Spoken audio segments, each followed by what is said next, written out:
Kami mohon Chairman The Yudhoyono Institute Bapak Susilo Bambang Yudhoyono untuk menyampaikan closing remarks The Yudhoyono Institute.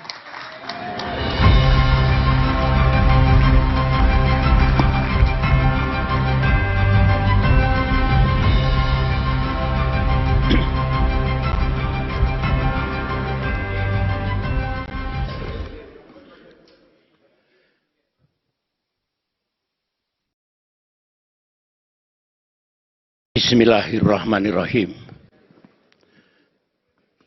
Assalamualaikum warahmatullahi wabarakatuh. Salam sejahtera untuk kita semua. Hadirin sekalian yang saya cintai. Sebelum saya menyampaikan apa yang ingin saya sampaikan, saya sangat senang karena selama hampir 6 jam saya mendengarkan dengan seksama apa yang disampaikan oleh para pembicara, mulai dari Direktur Eksekutif TYI AHY, para panelis, dan para moderator. Saya merasa mendapatkan banyak hal dari apa yang saya dengarkan tadi. Saya sering bicara, mendengar itu menyempurnakan kepribadian. Mendengar itu menambah pengetahuan dan wawasan. Mendengar itu menghemat seseorang, termasuk saya, untuk tidak membaca misalnya 10 buku yang memerlukan waktu berhari-hari, karena cukup dengan mengambil intisari apa yang disampaikan oleh siapa yang patut kita dengar. Saya bersyukur karena yang saya dengar tadi adalah emas.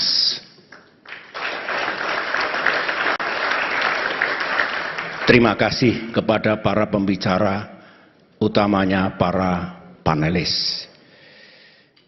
Saya tentu tidak ingin berbicara sebagai panelis ke-9 atau moderator ketiga. Saya juga tidak bermaksud untuk menyampaikan rangkuman, kesimpulan, atau intisari dari diskusi panel hari ini. Karena menurut saya semuanya sudah jelas dan gamblang. Saya hanya ingin cerita sedikit untuk melengkapi apa yang tadi dibicarakan dalam forum ini, termasuk interaksi yang sangat berharga antara panelis dengan peserta pertemuan hari ini. Saya juga menikmati interaksi yang berlangsung dengan baik tadi.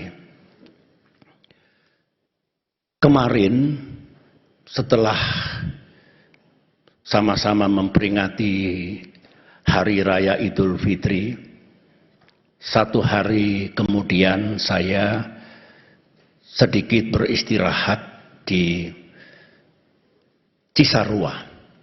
Ada satu kawasan wisata kecil yang bernama Damar Langit. Tujuan ke sana tiada lain adalah untuk melukis. Alhamdulillah, hobi saya yang baru. Hampir 4 tahun saya melukis, ternyata membawa kebaikan yang luar biasa bagi saya.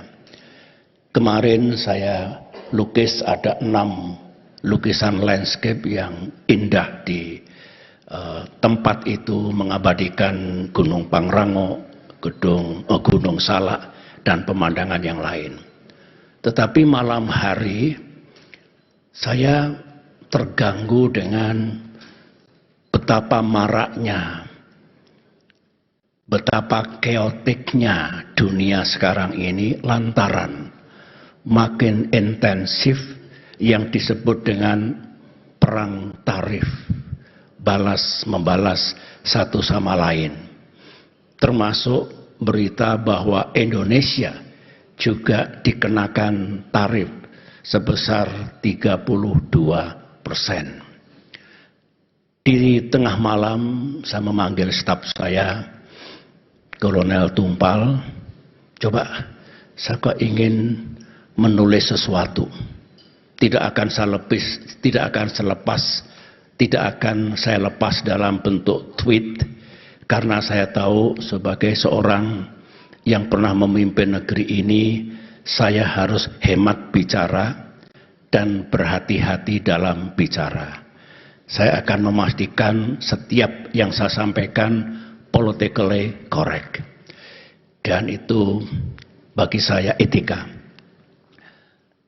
Ditulislah 7 butir bagaimana sebaiknya Indonesia menyikapi yang baru saja disampaikan oleh Presiden Donald Trump. Setelah saya lepas, saya kembali ke Jakarta dan 1-2 hari kemudian saya mendengarkan kebijakan pemerintah Indonesia untuk merespon apa yang dikenakan oleh Presiden Trump tersebut. Saya bersyukur karena yang dijelaskan oleh para menteri Indonesia, tentu termasuk Presiden Prabowo Subianto yang saya dapatkan dari berbagai sumber, itu boleh dikatakan 80% sama dengan apa yang saya pikirkan, dan kalau bisa saya rekomendasikan kepada pemerintah Indonesia. Saya khawatir kalau Indonesia terlalu reaktif, lebih emosional dan kurang rasional ketika kita menyadari kita ini siapa, dunia seperti apa, Amerika Serikat seperti apa. Kita harus tahu kemampuan dan batas kemampuan kita. Kita harus tahu apa yang bisa Indonesia lakukan dan apa yang tidak bisa Indonesia lakukan. Oleh karena itu, saya melepas tweet, hanya beberapa butir tweet yang merupakan dukungan saya kepada pemerintah Indonesia ABC, karena saya pandang tepat. Kemudian juga bertepatan dengan gonjang-ganjing pasar modal dan pasar valuta asing. Saya juga mengikuti, meskipun sekali lagi saya lebih bergulat sehari-hari sebagai pelukis, sebagai seniman. Saya berikan juga dukungan kepada otoritas moneter dan otoritas fiskal yang menurut saya yang dilakukan memang diperlukan untuk menenangkan pasar, menenangkan masyarakat kita. Tetapi pada alinea berikutnya lagi, saya mengingatkan bahwa termasuk yang ada dalam 7 butir yang saya pikirkan di damar langit yang belum sempat dikeluarkan, Indonesia memang harus bergerak cepat, tapi siap-siap berlari jauh. Nobody knows sampai kapan kehebohan, gonjang-ganjing, chaos, disorder yang terjadi di dunia ini bukan hanya berkaitan dengan ekonomi, tapi juga berkaitan dengan geopolitik dan keamanan internasional. Oleh karena itu yang paling tepat menurut saya, for us, untuk Indonesia, berjaga-jaga, melakukan antisipasi, mempersiapkan segalanya. Jika yang terburuk datang, Indonesia sudah siap. Memang ada yang mengatakan, hoping for the best and preparing for the West. Itu bagus, tapi itu menurut saya lebih pasif. Menurut saya, more than that, kita juga harus say something, do something, and menjadi part of the solution. Saya yakin Indonesia bisa. Dengan apa yang kita miliki sekarang ini, kita adalah punya kemampuan sebagai middle power untuk engage constructively di kawasan kita ataupun di dunia, baik dalam kaitan ekonomi, politik, dan keamanan internasional. Hadirin yang saya hormati, menurut pandangan saya, 30 tahun saya mengabdi di TNI, sebagai jenderal saya tahu tentang geopolitik, tentang situasi perdamaian dan keamanan dunia, tentang seberapa vulnerable, seberapa riskan kawasan kita. Misalnya terjadinya perang besar di Asia Timur dan Asia Tenggara, perang besar di Timur Tengah, perang besar di Eropa, saya tahu. Dan anything can happen. Kalau situasi geopolitik, politik internasional masih seperti ini dan bahkan makin eskalatif. Saya membaca 2 buku novel yang saya beli di Jepang dan yang kedua di Chicago, yang judulnya adalah, atau tema dari novel itu ditulis oleh seorang mantan admiral, paham tentang situasi peperangan di laut, yang menggambarkan tahun 2034 sangat mungkin terjadi perang besar di kawasan Asia Tenggara dan Asia Timur. Satu lagi buku yang mirip, 2054 sangat mungkin terjadi peperangan besar pada tingkat global. Setelah saya baca dengan seksama, saya punya pikiran lain sambil berterima kasih. Karena itu realistik sekali. Bisa miscalculate, bisa terjadi insiden on the ground without superior military orders, tetapi can happen kalau situasinya panas seperti ini. Oleh karena itu, sambil menikmati novel itu, saya berpendapat dunia sebenarnya masih punya resources, masih punya jalan untuk mencegah terjadinya perang besar itu, baik di Mandala Pasifik, Mandala Timur Tengah, maupun Mandala Eropa. Can be avoided, can be prevented. Oleh karena itu, Indonesia harus bisa menjadi bagian, utamanya di Mandala Asia Pasifik, untuk mencegah peperangan besar seperti itu yang pasti akan menimbulkan keporak-porandaan kawasan kita, dunia kita. Jadi pertama saya ingin mengingatkan dari sisi geopolitik dan keamanan internasional yang juga menjadi bagian dari diskusi panel kita hari ini. Yang kedua, tentang dinamika ekonomi global. Yang diharapkan itu adalah ekonomi dunia yang makin tumbuh inklusif dan berimbang, ekonomi dunia yang berimbang, kemudian perdagangan dan investasi ekonomi membawa manfaat bagi semua bangsa, dan boleh dikatakan dunia memiliki stabilitas ekonomi yang bagus. Itulah our goal, our objective.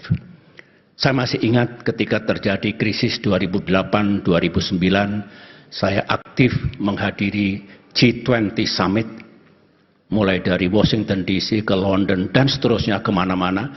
Bagaimana segera stop the bleeding, kemudian bagaimana memulihkan kembali ekonomi dunia yang tidak mudah.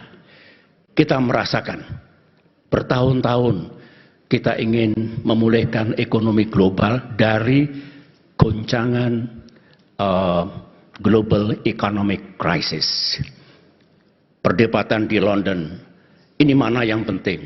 Deregulasi, kemudian reformasi atau stop the bleeding, bentrok antara Eropa dengan Amerika Serikat. Dan saya masih ingat, mengapa tidak dua-duanya? Mengapa harus memilih? Saya hanya ingin menyampaikan, sekali terjadi goncangan ekonomi, tidak mudah untuk mengatasinya, dan kosnya sangat tinggi, apalagi kalau perang tarif, perang dagang ini menjadi-jadi. Bagaimana kalau global growth down? Bagaimana kalau unemployment meledak di mana-mana? Bagaimana kalau inflasi terjadi di belahan bumi dunia? Bagaimana nasib negara-negara miskin? Bagaimana kalau debt crisis? Sama. Mengapa tidak? Kalau kita menjadi bagian dari solusi, say something, do something once again, agar ini tidak makin menjadi-jadi. Paham, kita juga memiliki batas kemampuan. Tapi why not? Nice try. Untuk apa yang bisa kita lakukan menyelamatkan perekonomian dunia yang dipicu dari perang tarif dan perang dagang sekarang ini. Yang ketiga, kita cemas, saya cemas, kalau perhatian para pemimpin dunia, tentu bukan hanya Amerika Serikat dan Tiongkok, tapi all world leaders, kalau makin away dari kewajiban internasional yang lain, misalnya menyelamatkan bumi kita dari climate disaster, yang menurut saya sekarang makin mencemaskan. No longer climate change, tapi climate crisis. Kemudian kita juga punya pekerjaan rumah, mengurangi kemiskinan sejagat dan juga ketimpangan sedunia. Itu juga global agenda yang sangat penting karena diinginkan oleh semua bangsa di dunia. Nah, makin kita memusatkan pikiran kita, hari-hari kita hanya untuk perang dagang yang mungkin dampaknya buruk, demikian juga pendekatan dalam mengatasi persoalan regional melalui geopolitik of power, melalui perang, melalui apa-apa yang merupakan hard power, ciri dari power politics, seperti itu, yang sebetulnya makin menjauh dari kewajiban global yang lain. Kita dari mimbar ini, dari bumi Indonesia harus juga ikut bicara. Jangan diam. Politik bebas aktif tidak berarti diam, tidak berarti tidak berpendapat. Tentu kita harus bisa dengan penuh tanggung jawab, dengan tujuan yang baik, ikut menyampaikan pikiran-pikiran kita. Forum seperti ini adalah cikal bakal atau embrio dari kepedulian kita terhadap permasalahan dunia.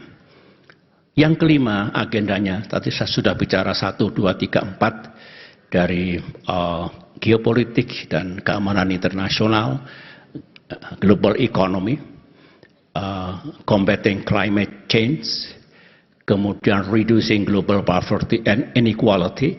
Yang kelima adalah ini menjadi keseharian dunia nanti, yaitu bagaimana teknologi termasuk AI menjadi bagian dari kehidupan manusia sebumi. Disruptions, misuse of technology, perang menjadi sangat berbahaya dan sebagainya. Inilah pekerjaan-pekerjaan besar menurut saya, meskipun detailnya sudah kita bahas tadi di ruangan ini, tetapi saya justru membawa ke sesuatu yang lebih fundamental, lebih besar, semacam big picture dari seperti apa dunia kita sekarang ini, apa agenda dan tantangannya, dan bagaimana kita semua menjadi bagian untuk mengatasi masalah itu. Soal ASEAN, saya senang sekali ada pandangan-pandangan tadi. 10 tahun saya sangat aktif dalam ASEAN. Perubahan ASEAN Charter, saya juga aktif di dalamnya. Tidak boleh kita hanya bersandar, ASEAN tidak boleh saling mencampuri urusan dalam negeri masing-masing. Ada klausul yang lain. We have to respect democracy, human right, dan juga the rule of law. Bagaimana kita menyandingkan. Tadi Bung Rizal Sukma, mungkin diperlukan chapter yang lain. Welcome. Saya pernah berbicara dengan Angela Merkel, Chancellor of Germany di Cannes, Prancis pada saat G20. Saya tanyakan, rupanya di Uni Eropa ada masalah yang rumit. Iya, nggak selesai-selesai, tidak mudah pengambilan keputusan. Enak ASEAN. ASEAN itu nggak terlalu structured, tidak rules based, malah mudah. Melihatnya begitu, padahal ASEAN juga ingin bagaimana kita more structured, more rules based, termasuk decision making process. Oleh karena itu, tidak ada yang mentabukan merubah sebuah charter ASEAN. Sebagaimana our dream melihat kembali UN Charter misalnya. Sampailah saya kepada apa yang akan terjadi di dunia ke depan ini. Ini sementara, musiman, atau ini awal dari the end of world order. Setelah Perang Dingin dan sebelumnya setelah Perang Dunia Kedua. Akankah UN Charter akan ditinjau dan diubah? Apakah Bretton Woods Institute juga akan sirna? Apakah jerih payah dulu di San Francisco menggagas berdirinya PBB, pengganti Liga Bangsa-Bangsa yang ternyata tidak efektif setelah Perang Dunia ke-1 berhasil dulu? Ini menjadi pikiran kita semua. Seperti apa yang akan terjadi? Mudah-mudahan kalau ini akan terjadi chaos baru pada tingkat dunia, sebagaimana yang pernah kita dengar kalau ada bencana besar karena lempeng tektonik kita bergerak, tsunami, contohnya di Aceh, ada pelepasan energi di sana-sini. Setelah itu terjadi keseimbangan baru, kemudian move on menuju ke masa depan. Akankah dunia kita, kalau ini terus berlangsung, makin memburuk, terjadi goncangan besar, kata Pak Wamenlu tadi, ini barangkali blessing in disguise, itu bukan kata-kata saya. Tetapi mungkin kita tidak tahu rencana Tuhan. Ya, apa yang akan terjadi? Tetapi harapan kita, kalau terjadi sesuatu yang buruk, ya Allah, ya Tuhan, jangan berlama-lama, segera berikan kami jalan baru, situasi baru, untuk membuat dunia ini makin bagus, yang menguntungkan kita semua. Sangat mungkin seperti itu. Kemudian yang terakhir, Indonesia. Saya tentu sama dengan pendahulu-pendahulu saya, mulai dari Presiden Soekarno, Presiden Soeharto, Presiden Habibie, Presiden Abdurrahman Wahid, Presiden Megawati. Saya kira sama dengan penerus saya, Presiden Jokowi dan Presiden Prabowo, tentu ingin melakukan yang terbaik untuk negeri ini bersama pemerintah yang dipimpin oleh masing-masing presiden. Memang dalam dunia politik internasional, dalam hubungan internasional ada sejumlah school of thought, aliran pemikiran. Ada yang sangat menyukai realisme, ada yang menyukai liberalisme, ada yang menyukai idealisme. Kalau saya lebih realistik, saya senang realisme, tetapi jangan membuang semua niat baik dari liberalisme, kerjasama dunia yang bagus, multilateralisme misalnya, juga dengan liberalisme dan idealisme. Pada saatnya kita bisa memilih mana yang paling tepat dan dalam konteks apa. Setiap negara pasti mengutamakan kepentingan nasionalnya masing-masing. Tidak ada yang tidak meletakkan kepentingan itu menjadi prioritas. Indonesia first misalnya, Amerika first, Russia first, China first, semua negara first. Tetapi ada kewajiban internasional kita, ada kewajiban moral kita. Misalnya, kalau dunia tidak bergandengan tangan untuk menyelamatkan bumi kita, untuk mengurangi kemiskinan sejagat. Saya juga aktif dulu dalam merumuskan SDGs dengan teman-teman dari sejumlah negara.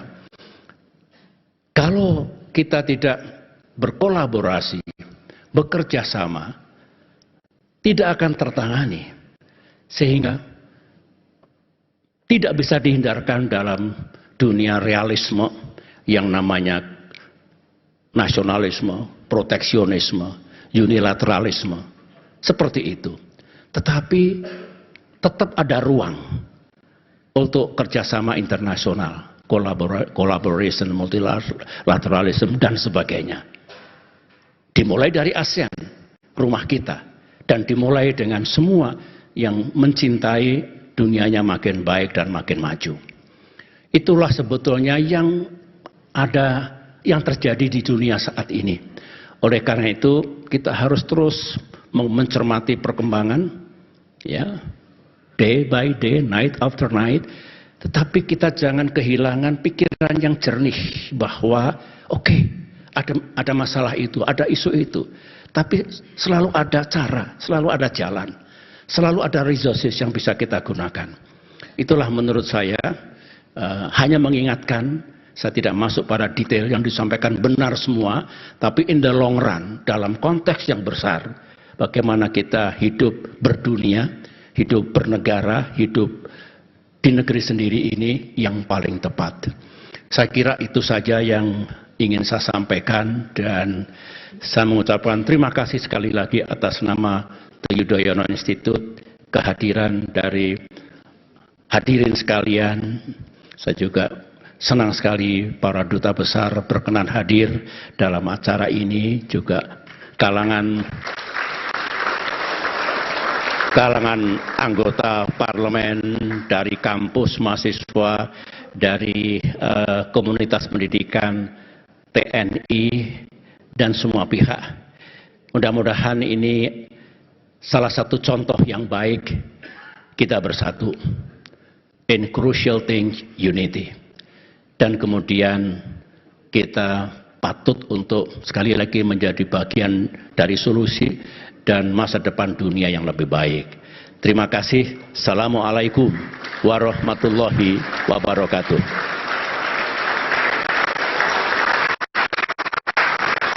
Terima kasih kepada Bapak SBY.